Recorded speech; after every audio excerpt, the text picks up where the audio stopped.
Hello everyone and welcome back to ICT channel. तो आज हम शुरू करने जा रहे हैं 37th डे यानी कि 37वें दिन का सेशन। तो पिछले वीडियोस को कंटिन्यू करते हुए आज हम एक नए टॉपिक पे पहुंच चुके हैं, एनकरेजमेंट यानी प्रोत्साहन। तो एनकरेजमेंट यानी जब हम किसी को प्रोत्साहन देते हैं, जब हम किसी को बढ़ावा देते हैं तो हम कैसे सेंटेंसेस यूज करते हैं। विश्वास रखिए, रेस्ट एश्योर्ड, चिंता मत करो, स्टॉप वरीइंग, बच्चों की तरह मत रो, डोंट क्राई लाइक चिल्ड्रन, तुम्हें चिंता किस बात की है, व्हाट्स बॉदरिंग यू, मेरी चिंता ना करो, डोंट वरी अबाउट मी, डरो मत, डोंट बी स्कैर्ड, फिक्र की कोई बात नहीं, there is no need to worry, मुझे इसकी परवाह नहीं, I am not bothered about it, कोई कठिनाई हो तो पूछिए, you can ask me if there is any difficulty, जिस चीज की जरूरत पड़े वह ले जाना, take whatever you need, आप फिजूल परेशान हो रहे हैं, यू आर अननेसेसरीली वरीड, मुझे आप पर गर्व है, I am proud of you, हिचकिचाओ नहीं, डोंट हेसिटेट, कोई हर्ज नहीं, इट डजंट मैटर। अब सांत्वना यानी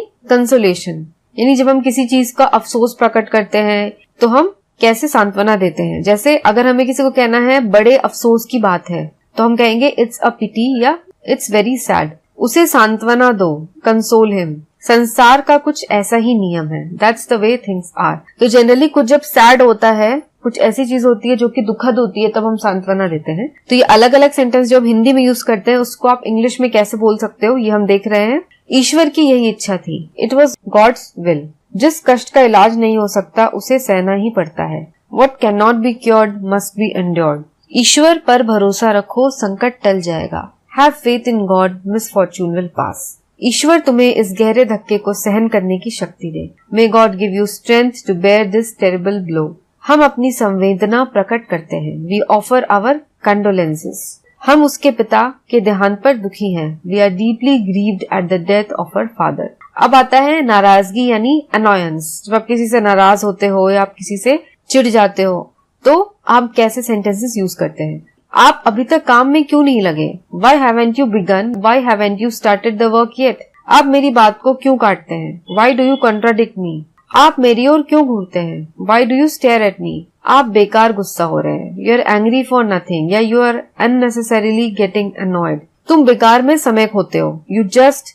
वेस्ट योर टाइम या you simply waste your time. किसका दोष है, हु इज टू ब्लेम, क्या मैंने आपको चोट पहुंचाई है, हैव आई हर्ट यू, कैसी शर्म की बात है, व्हाट अ शेम, मैं यह विश्वास नहीं कर सका कि तुम ईमानदार नहीं हो, I couldn't believe that you are not an honest person, मैं किसका विश्वास करूं, whom can I trust, ये मेरा कसूर नहीं था, it was not my fault, दरअसल ऐसा गलती से हो गया, actually it was done by mistake, उसने नाक में दम कर रखा है, he is a nuisance, उसने मेरे विश्वास को ठेस पहुंचाई, he has let me down, मुझे उससे चिढ़ आती है, he irritates me, मुझे उसने धोखा दिया, he has betrayed me या he has cheated me। अब आते हैं हम स्नेह प्रशंसा यानी अफेक्शन पे। जब हम किसी को प्यार दिखाते हैं, हम किसी की प्रशंसा करते हैं तो हम कैसे बोलते हैं, तुमने बड़े साहस का काम किया है, that was very brave of you, शाबाश, well done, good show, keep it up, कमाल कर दिया, दैट्स वंडरफुल, तुम्हारा काम तारीफ के काबिल है, योर वर्क इज प्रेज वर्दी,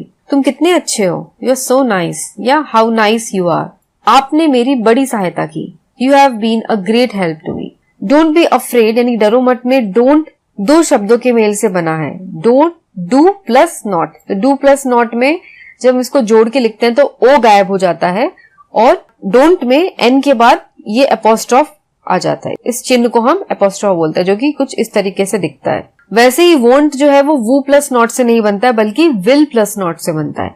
विल प्लस नॉट को जब हम जोड़ते हैं तो डबल एल गायब हो जाता है, आई भी गायब हो जाता है और वोंट बन जाता है। इस प्रकार इन शब्दों की बनावट का कोई एक नियम नहीं है, तो इसमें कोई नियम नहीं है कि ये ऐसे ही फॉर्म होगा। हाँ, नॉट का सदा एन एपोस्ट्रॉफ टी ऐसे लिखा जाता है, नॉट को जब हम जोड़ते जैसे डू नॉट या विल नॉट तो नॉट की जगह बस हम ओ हटा के ऐसे एन एपोस्ट्रॉफ और टी लिखते हैं। इसी प्रकार कांट कैन नॉट से बना है। याद रखिए यद्यपि कैन नॉट का अर्थ कैन नॉट है परंतु इसे अधिकतर एक ही शब्द के रूप में लिखा जाता है, अलग अलग कैन और नॉट नहीं। इसी प्रकार बने कुछ प्रचलित शब्द निम्नलिखित हैं। वैसे यहाँ पे कुछ और भी शब्द दिए गए जैसे डजंट बना है डस प्लस नॉट से, शैंट बना है शैल प्लस नॉट से, वुडन बना है वुड प्लस नॉट से, आरंट बना है आर प्लस नॉट से, वरंट बना है वर प्लस नॉट से, couldn't could plus not, shouldn't should plus not, needn't need plus not, और डिडंट बना है डिड प्लस नॉट से। उपरोक्त शब्दों का उच्चारण पहले शब्द का पूरा उच्चारण करके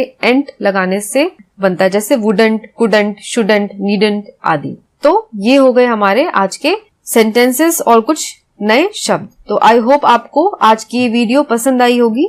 तो जाते जाते वीडियो को लाइक करें, शेयर करें, और चैनल पे नए हैं तो चैनल को भी सब्सक्राइब करें। तो आज के लिए बस इतना ही। मैं मिलूंगी आपको अगले सेशन में एक नई वीडियो के साथ। तब तक take care and have a nice day.